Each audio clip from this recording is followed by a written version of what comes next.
Hi everybody, this is Jack Butler and Clayton Olson, and we're shooting another relationship video today, and we're talking about the importance of taking full responsibility. Yes, taking full responsibility in your relationships. And this is essentially a model. It's a place to come from in your communication with a significant other, where you are not leaving any room to blame them for your experience of the relationship. So it's this idea that you are the creator of the relationship, and the relationship is yours. And because of that, because it's your creation, you are 100% responsible for the experience that you're having in it. And what this allows for is it allows for you to be able to bring things to the table without coming from a victim mentality. Yes. Without blaming the other person that you are somehow victim or that they are a persecutor in the relationship, that they are doing something wrong to you, but rather you are seeing and asking the question, how am I possibly creating the dynamic that is maybe dysfunctional between the two of us? What am I bringing to the table that is keeping this in place? Yes. And it's not necessarily blaming yourself, right? You're not saying, okay, and then there's like this moral judgment and heaviness around it, but rather seeing that if you are the creator of it, that then you can also be the dismantler of it as well. What do you mean by that? That sounds like game over. Yeah, right. So dismantle, I don't mean like you're dismantling her or dismantling him. Right. You're dismantling the dynamic that's not working. The unhealthy dynamic. Right. You're taking apart the dynamic, you're looking at it, you're looking at the components of it, and you're saying, okay, well, here's what I've been doing that has been causing this to occur, and I'm going to stop doing that. I'm going to let that go, right? Yes. I'm going to let that go, and here's something new that I'm going to bring to the table, and I'm not going to be victim. I'm not going to stand in a place where I'm blaming myself or feeling like I'm powerless in the situation. Yes. There's a really important thing that happens when we notice the distribution or dynamic in relationship. Mm-hmm. So in a sense, for me to be a victim, you have to be some kind of villain or perpetrator, right? For me to be a nice guy, you have to be, someone that needs to be taken care of in a certain way. Mm-hmm. So once we start to expose some of those deeper dynamics and the way that they depend upon each other, that can be really revealing of what is actually going on. And even if you have felt historically like you are the powerless or the persecuted or the victim, you've got to notice that what's going on is not just over there. Absolutely.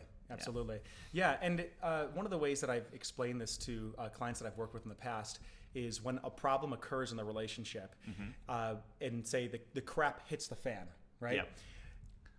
What 50%, if the 50-50 model is one that you live by, well, they're 50% responsible, I'm 50% responsible. Who's in charge of what 50% of the crap hitting the fan, right? And then the question that you're in when you're trying to resolve is not one of how do we get through this, but it's what am I responsible for? Right, that's the question that you're asking. What do I need to take responsibility for, and what do they need to take responsibility for? Right. And then you're waiting for them to do something before you're doing something. But this 100% responsibility model also asks you to go first in the relationship. Right. To go first and maybe apologize for the way that you're handling a situation, and be a model for what you want to see in the relationship rather than waiting for the other person to do something. Yes, that sounds like a much more empowering place to stand in. It is, and I really like the idea of when you take on the role of being the victim, you turn the other person into the persecutor.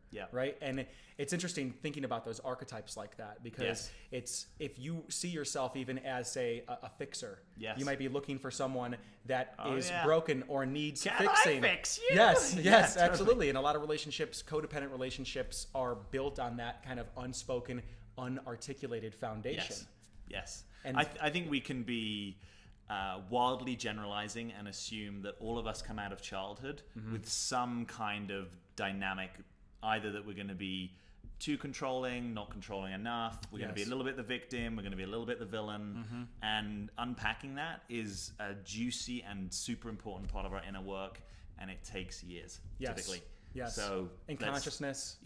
But what it allows is a much more free way of being in a relationship, where it's like we actually get to be with each other in the present, in a real relating that's dynamic and unfolding, not just regurgitating our adaptive patterns from our childhood. Yes, absolutely. And then bringing it back to the idea of this responsibility, just to be clear, it's not that you're responsible for the other person's actions. you're not responsible for the other person's feelings either. Yes, right? That's really important to name that, because a lot of us are likely to be over responsible there, right? We're going to be over responsible for the other person. And they might think, if I'm taking 100% responsibility, then oh my God, if they're suffering, I'm causing that, and this is something that I need to do. Totally. Right, but really the line that we're drawing is that the relationship that's happening is actually happening inside your mind, right? You are having a relationship with almost a story or like a book of who you think that person is. Right. You're relating to that concept. Yes. And it's a kind of objectification, actually. Yeah, absolutely. Yeah. And you own that concept, right? You own that you own that relationship with that person. So being able to take responsibility for your feelings, for your experience, and for your contribution to what may not be working, it's I do believe that relationships are co-created. Yes. But this is a model that will allow you to move through fights, move through disagreements, move through upsets, and just different things that happen in the relationship much more quicker and with ease. Yes. I want to say one thing, which is I feel like there are levels to this. Mm-hmm. So really, ever since I've been into personal development and since my teenage years, the whole taking responability is a fairly sort of early teaching in the personal development world in lots of different traditions.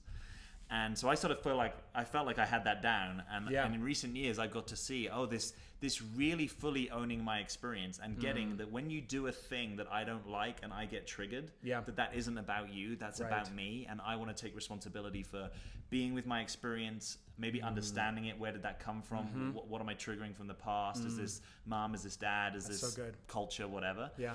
That is difficult work, but there's freedom. That's real spiritual freedom. It is. So this is using relationship for some of the highest potentials that we know of as human beings, which is it's exciting, man. Yeah, it is. It's using it. It's almost like having your own psychological mirror, right? That you get to look at every day. Yeah. And sometimes you might not like what's looking back at you, and in fact, you might think that what you're looking at is something that's separate from yourself. Yeah. But in a lot of shadow work, right? The reason that you're being triggered is because you're recognizing something within yourself that you're not owning necessarily. Yes. And relationship is a powerful personal growth machine to be able to begin to integrate those parts of yourself that maybe you've disowned or you aren't looking at. Yes. Yeah. Yes. You could almost go so far as to say is if you're getting triggered, there's something in you that's not integrated. Yeah. People can be annoying, difficult, stupid, all those things. Right. But I can just see that and be like, Clayton's being a bit stupid right now. Right. I don't that never happens, by the way. No, I mean, no. You just don't get triggered by it. That's right. Right. But it's just an opportunity to bring it back. Like, at least initially, let me look over here and check what is not full, free, whole, integrated, and healed in me. Yes. Before I'm looking over there and thinking the problem. And that is such a reversal of how to hold my experience. Yeah. Super powerful. Super powerful. Great. Well, if you like what you saw in this video, feel free to like it, subscribe to the channel, ask a question below.